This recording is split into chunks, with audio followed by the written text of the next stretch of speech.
Hello everyone, this is Sheba Joy. Welcome to my channel Zion Shekinah Official. Zion is God's dwelling place, Shekinah is God's glory. Today we're going to look into Psalm 122 and it has 9 verses. I'm going to read it from NIV version. I rejoice with those who said to me, "Let us go to the house of the Lord. Our feet are standing in your gates, Jerusalem." Jerusalem is built like a city that is closely compacted together. That is where the tribes go up, the tribes of the Lord, to praise the name of the Lord according to the statutes given to Israel. There stand the thrones for judgment, the thrones of the house of God. Pray for the peace of Jerusalem. May those who love you be secure. May there be peace within your walls and security within your citadels. For the sake of my family and friends, I will say, peace be within you. For the sake of the house of the Lord our God, I will seek your prosperity. Amen. So, God is talking about Jerusalem here. We will focus on that. Why? Because it is a place where Jesus is going to come back on the Mount of Olives again. He ascended on that and he's going to come back. The ascension also took place on that, and he's going to come back again the second time on that. So also. There stands the throne for judgment, the thrones of the house of David. David also ruled from Jerusalem, right? From Israel. So God is going to come on that. God is also going to come in that place and in Jerusalem, and he's going to rule from there, it says. Also, Jerusalem has always been under war, always under, strife, always under, enemies attack and all that. But we need to pray for Jerusalem, it says. Why? Because it's the city that God built. It's the city where God himself birthed, He was born there. It's a city that God himself came down as man, Jesus, and he was born there. It's a city where God himself called that it is my own. He named that city, isn't it? Israel, he named it. Israel is whose name? It is Jacob's name, right? Abraham's son Isaac has so Abraham's son is Isaac, and Isaac has 2 sons, Jacob and Esau. And Esau, of course, sells his birthright, but Jacob becomes Israel, right? And he has them when he was like 60 years old. So but when when Jacob was, when Jacob becomes Israel, that is where the lineage of all the 12 tribes of Israel, 12 tribes, they come into existence, and now they're serving before the throne of God. So that's why Jerusalem has it's a very prophetic place. And it's also a very significant place in the history, because from there comes all the timeline of God's existence and earth's existence and also destruction. And also from that timeline comes the new heaven and new earth.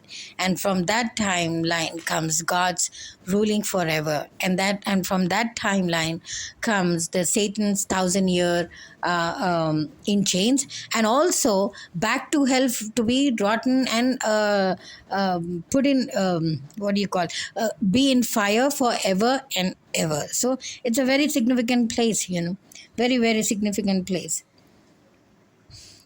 So that's why it says that we need to bless Jerusalem, Israel.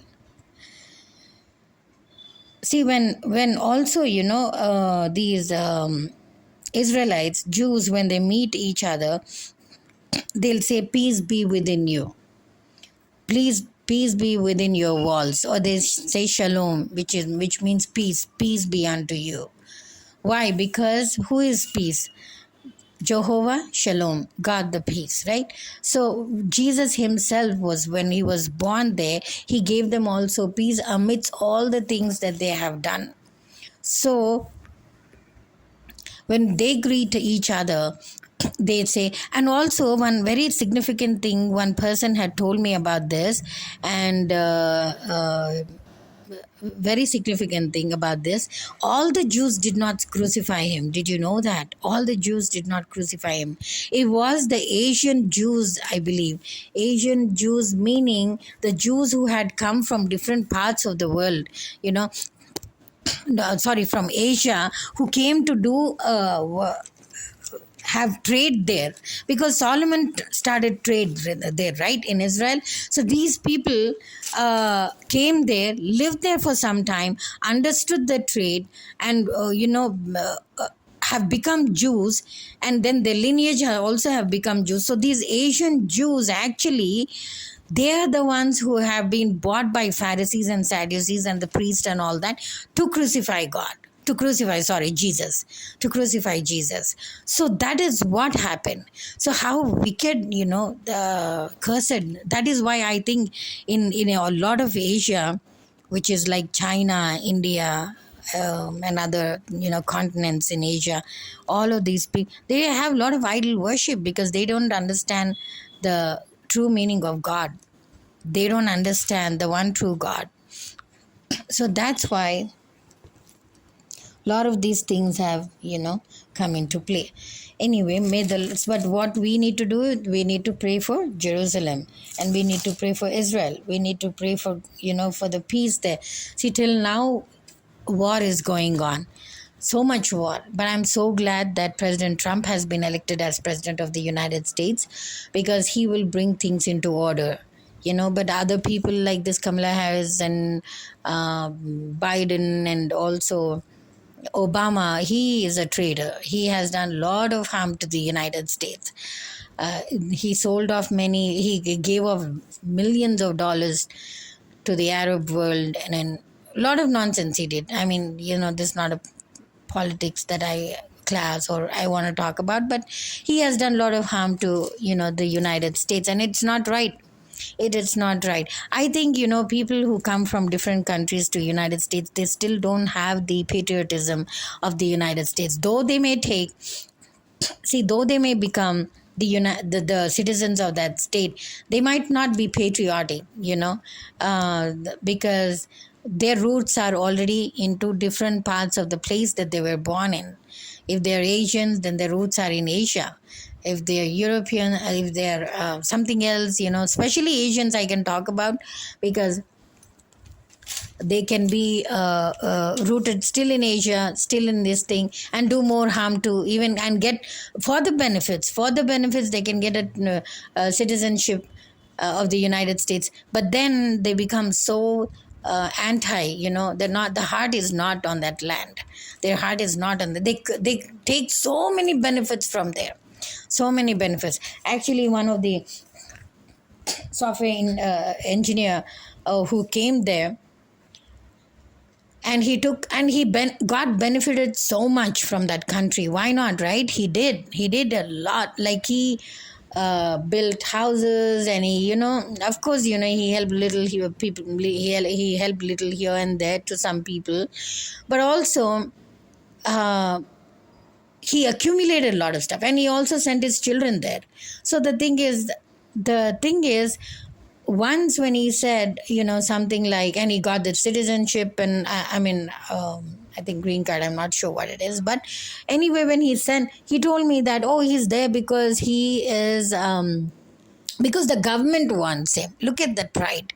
Look at that pride. Did the government drop a letter in your house and say, we want you come into United States? No, right? No. You went. You toiled and struggled to get into that country. So how can you say that the US government wanted? They gave an opportunity to people. So that doesn't mean that talk with so much pride. Will our government even give an opportunity to Christians here? They don't. Their own Indian Christians, they don't give any opportunity in the political arena, in the political level, or in the government jobs. Nothing. But see, United States, they give you guys, all of you, opportunities, even though regardless of your religion. So that is the country we must be grateful for. But fellows like this, they don't like to be patriotic to countries like that. And not just like him, there are other people also that I found, they were like, so just to get benefits, they have entered the country and have done so much harm. And then Obama is also one such kind. Of course, he has ruined the country. Praise be to God that President Trump has come. So it is very unlikely that these things. But on the other hand, what is God saying is, even though we don't belong to Israel, we're still we're still bearing the fruit because of them. We still have Jesus in our lives. He's also a Jew, isn't it? He's a Jew, so he first belongs to them and then to us. I mean, I'm not in the spiritual realm, but in level, but in the physical, right?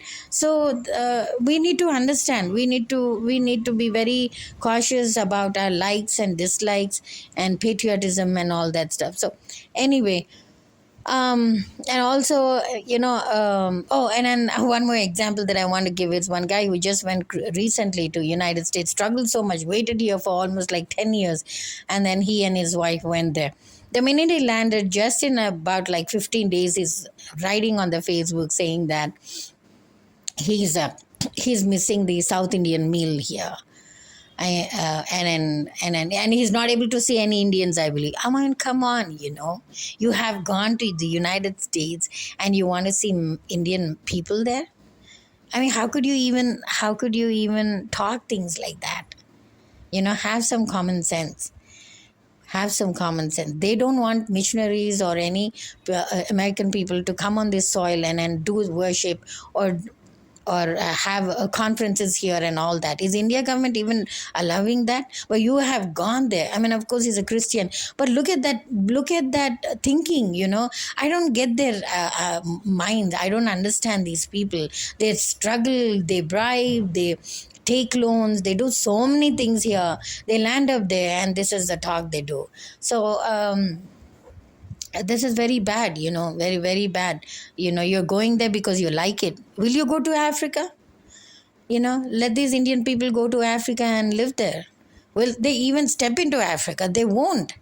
But look at the talk they're talking when they're going to the land with milk and honey, land which is like giving so much of opportunities, and it's a blessed land.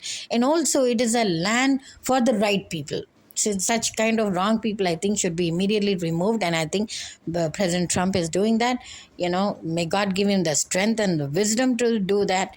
All these negative people, wicked people have to be removed from that land. And it will be a good thing. It will be a great thing, actually. But anyway, so, you know, and also these people couldn't do a thing in their own land. They couldn't come up in their own land, but they went there, and then they're doing all these things, saying all these things. So, you know, I anyway. So anyway, this is not